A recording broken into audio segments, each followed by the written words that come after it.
No tšau, jõuluaeg on käes, kõik juba ootavad vaikselt puhkust, et saaks linnast minema, maale, vanemate vanaisade juurde, ema-isa juurde, saaks jõululauda, saaks perega koos aega veeta.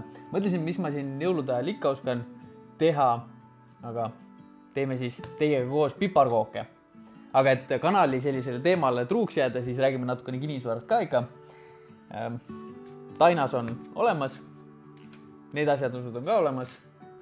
Igasuguses käelises tegevuses ma olen täielik kobakäpp, nii et vaatame, mis saab.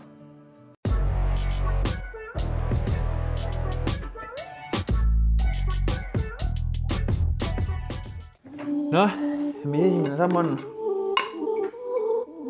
Paneme jahu. Ahi ka, sooja. Ja siis hakkame vormima. Võtsin väiksema tüki Special Made taignarull. Ei tea, kas meil ei olegi või ma ei osanud lihtsalt otsida.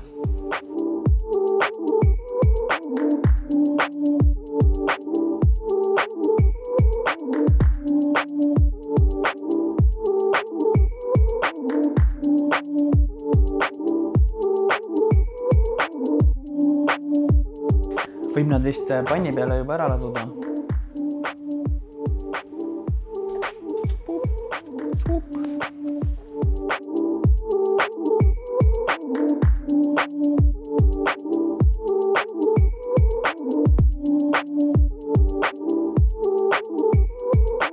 No ja mingi 5 minutiks nüüd ahju.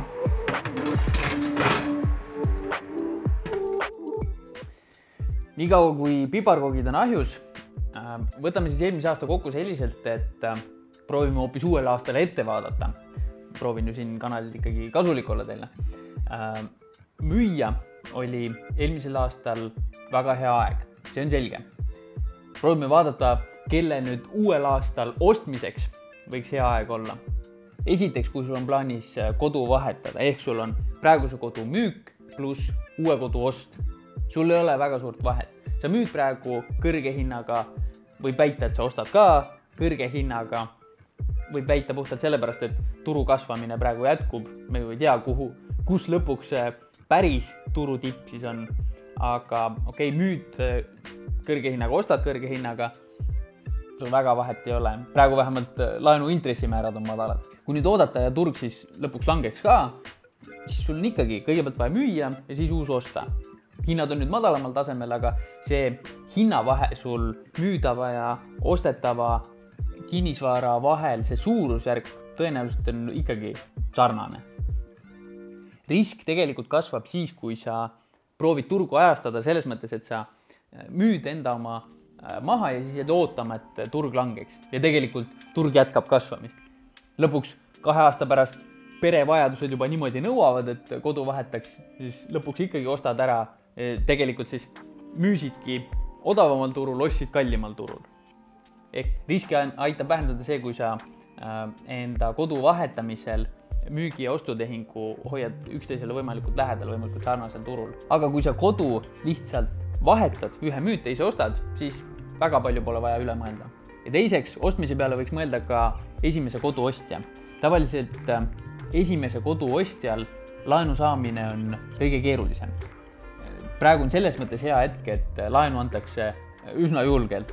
Ehk kui sul võib-olla 100% kindlus ei ole näiteks enda sektorisse, et kui majanduse mingi ehmatuse korral, ma ei tea, hakatakse sinu sektorit diskrimineerima, et nii hästi enam laenu ei anta, siis praegu see otsus ära teha, laen välja võtta, esimene kodu ära osta, ilmselt pikas vaates on see ikkagi õige lüke.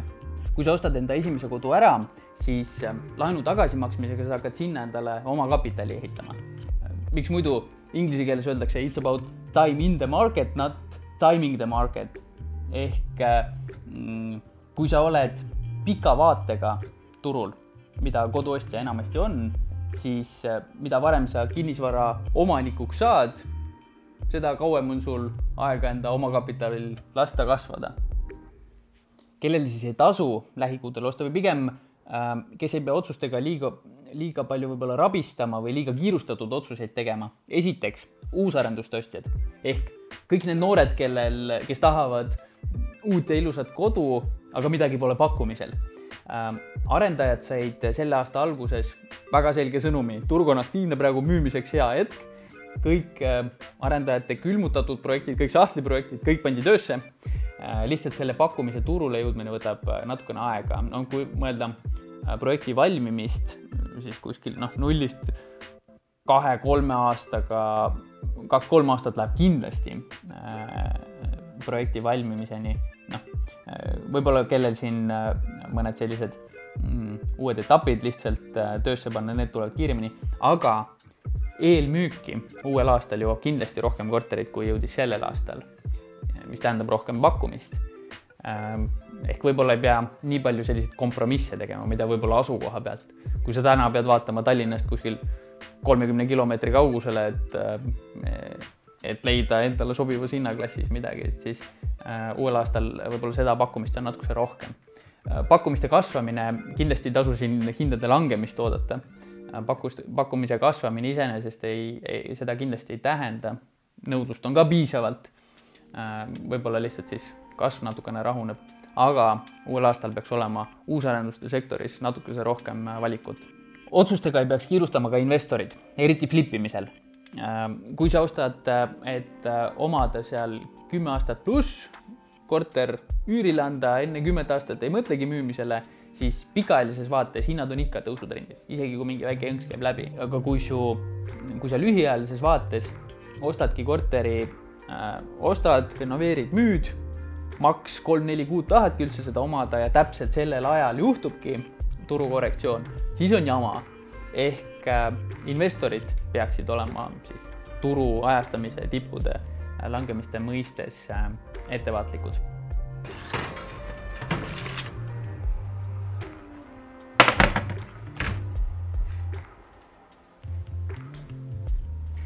Täitsa okeid näevad välja, loodame, et maitsevad ka hästi. Mis ma ikka oskan öelda, ilusat aasta lõppu, ilusaid pühi koos perega, võtke aeg maha, tundke ennast hästi. Uuel aastal siis edukaid kinnisvaratehinguid ja näeme jälle. Tšau!